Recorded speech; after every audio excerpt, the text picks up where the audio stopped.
Hello guys, this is Socrate, and this is a new background. That's right, instead of a white wall, we have half a white wall, the Eiffel Tower, my young face on a lamp, and curtains.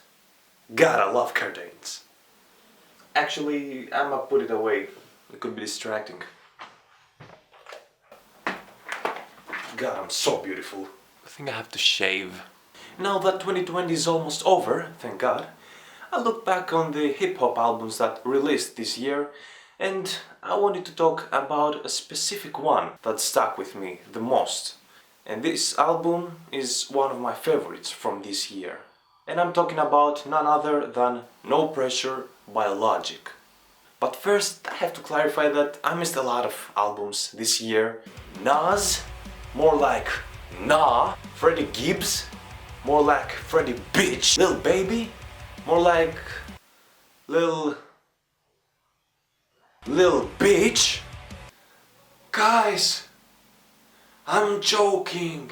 In all seriousness, I just didn't have the time to listen to all of them, so yeah, I don't have a complete perspective on this year's releases. But from the albums that I've heard, I can say that No Pressure is one of my favorites from 2020.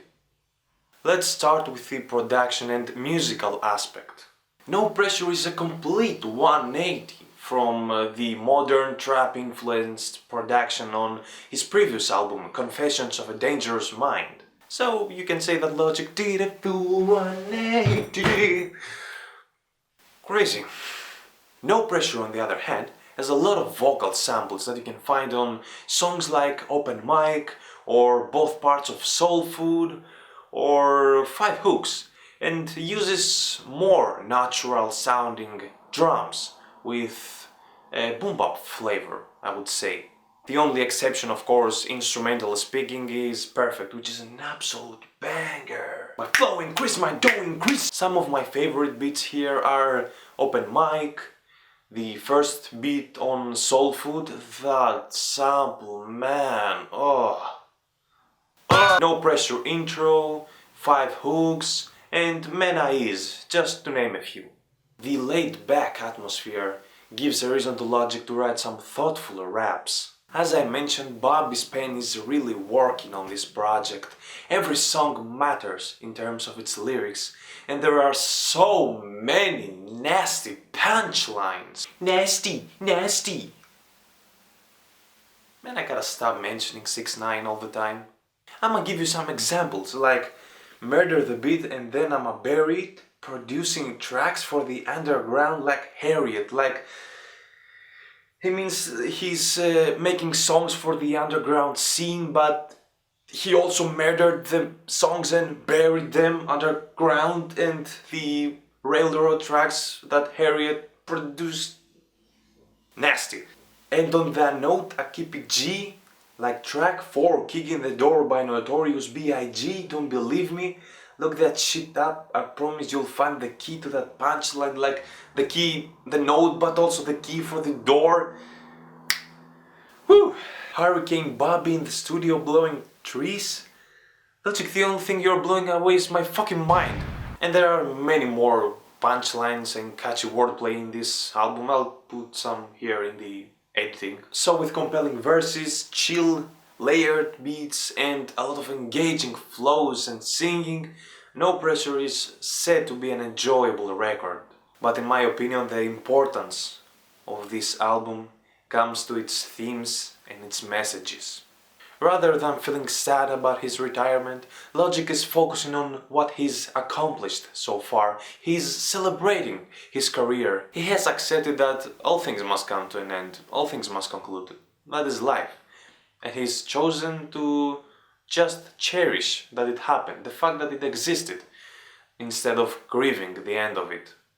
On songs like Celebration, the intro or Open Mic, he touches on the subject of people's insecurities, and not in an attempt to mock them, just to give perspective on things. More specifically, the way people are trying to make others do what is supposed to be appropriate for them, like get a regular job, or get married, have kids, stuck in your routine, don't try to live your life like you want to, and just don't try new things. All this stuff that people are telling you constantly in your life, in a direct or non-direct way. But in reality, people that are saying these things are maybe afraid of others accomplishing bigger goals of theirs, and this will make them feel less about themselves. A big theme of No Pressure is family and parenthood. Logic and his wife have now a child, little Bobby, as he calls him. And it's time for him to act as a good father. It's something that he has talked about before in his career, like in songs like Fade Away. His desire is to give to his kid and to his family what he didn't get as a child, like care, support, affection, and just being there for each other. He has talked about it also in his career, in previous songs and albums. It's one of the reasons he's retiring after all, just to focus on being a great father figure to his child. He's so thrilled and excited to raise his kid, as we can see in bars like "Can't wait till my sun's shining, together we reign," which is an absolute punchline, by the way.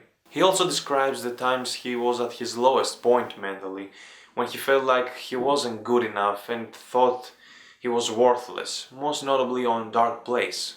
He seems to be trapped in a depressive state, where he feels he can't truly satisfy his fans, because they want the old Logic back, they want the young Sinatras and the Under Pressures. He mentions multiple times on the album that social media and the internet culture has made him feel insecure about himself, whether it's his body or his music or him as a person, and that money didn't solve any of these problems. And in actuality, he felt the most insecure when he was at the peak of his fame. And he says that maturity will make someone feel good about themselves. And that's one of the album's most important messages. Maturing, evolving, changing for the better, which people can be afraid of. Now he understands that he has flaws, some of which cannot be changed. And instead of feeling bad about them, he accepts them. And if he had the opportunity to remove and erase past trauma, he would not take it, because still, they make him who he is now. But that doesn't stop him from trying to be the best version of himself. And I think all of the messages here are what we should focus on the most. There are some great life lessons we could take here. We have to constantly evolve and get better, even if it's just small baby steps. And remember that nobody's really perfect. We all have flaws and insecurities. It's not weird, it's life. But that should not stop us from always trying our best. And remember that even in our darkest days, the sun will shine eventually. So guys, that was the video for today. I just wanted to share my thoughts on one of my favorites this year. That's pretty much it. If you liked what you saw today, like the video. If you want me to fucking die, dislike the video. If you want to see more, subscribe and hit the bell, and check out my previous video. And that was it. Okay, bye!